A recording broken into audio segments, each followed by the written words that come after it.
Hi అండి, విడిహెచ్ఎస్ కిచెన్కి స్వాగతం అండి. ఈరోజు నేను క్యారెట్ ఫ్రై చేస్తున్నానండి. మీలో ఎంతమంది ఇలా చేస్తారో నాకు తెలియదు. క్యారెట్ హెల్త్కి చాలా మంచిదండి.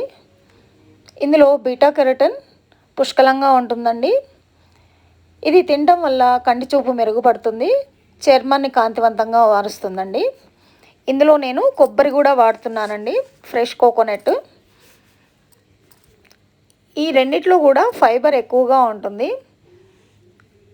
పచ్చి కొబ్బరిని మాత్రం ఎక్కువగా మనము తీసుకోకూడదండి, కొవ్వు ఇందులో అధికంగా ఉంటుంది. ఇప్పుడు మనము క్యారెట్ ఫ్రై ఎలా చేయాలో చూద్దాము. ఇది చేయడం చాలా సింపుల్ అండి. మొదటగా క్యారెట్ని తురుముకున్నానండి, కోకోనట్ కూడా తురుముకున్నానండి. ఇప్పుడు స్టవ్ మీద ఒక ప్యాన్ పెట్టి దాంట్లో నూనె వేసుకుంటున్నానండి. దీనికి నూనె కొంచెం ఎక్కువే పడుతుందండి. నూనె వేడెక్కిన తర్వాత ఆవాలు, జీలకర్ర వేసుకున్నానండి.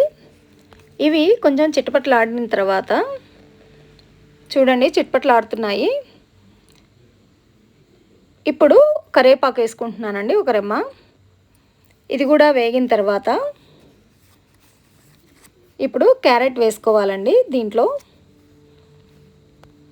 క్యారెట్ వేసుకుంటున్నాను. ఈ క్యారెట్ నేను ఇక్కడ ఒక పావు కేజీకి ఎక్కువ ఉందండి, హాఫ్ కేజీకి తక్కువ ఉంది. ఇది మొత్తం వేసి ఇలా వేయించుకోవాలండి.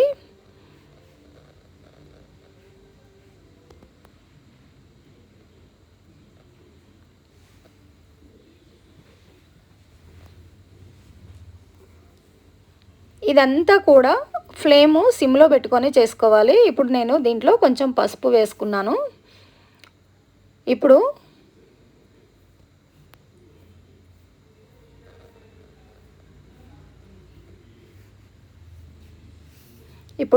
ఉప్పు వేసుకుంటున్నానండి.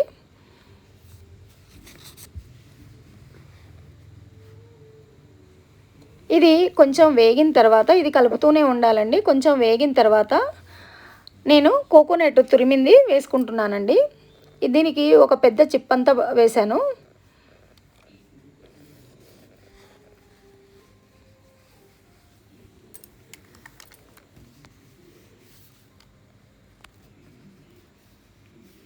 కోకోనట్ వేసిన తర్వాత కంటిన్యూస్లీ కలుపుతూనే ఉండాలండి. దీనికి నాకు ఒక 10 to 15 minutes పట్టిందండి. కోకోనట్ చాలా త్వరగా మాడిపోతుందండి, అందుకని దీన్ని కంటిన్యూస్లీ తిప్పుతూనే ఉండాలండి.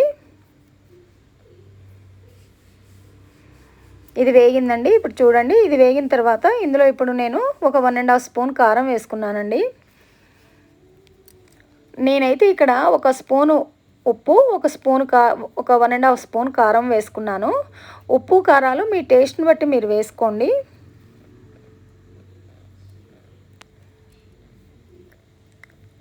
ఇప్పుడు కారం వేసిన తర్వాత మళ్ళీ ఒక 10 to 15 minutes అయ్యేంత వరకు కూడా కంటిన్యూస్లీ వేయించుకోండి. ఇది క్రిస్పీగా అయ్యేంత వరకు వేయించుకోవాలండి. అంతేనండి, చూడండి కర్రీ రెడీ అయింది. చాలా ఈజీ అండి, వంటలు రాని వాళ్ళు కూడా చాలా ఈజీగా చేసుకోవచ్చు. అన్నంలోకి చాలా బాగుంటుందండి, వేడివేడి రైస్లోకి అయితే చాలా బాగుంటుందండి. మీ అందరికీ నచ్చుతుంది అనుకుంటున్నాను. ఒకసారి ట్రై చేసి ఎలా వచ్చిందో చెప్పండి. థ్యాంక్ యూ అండి. Please like it, share and subscribe.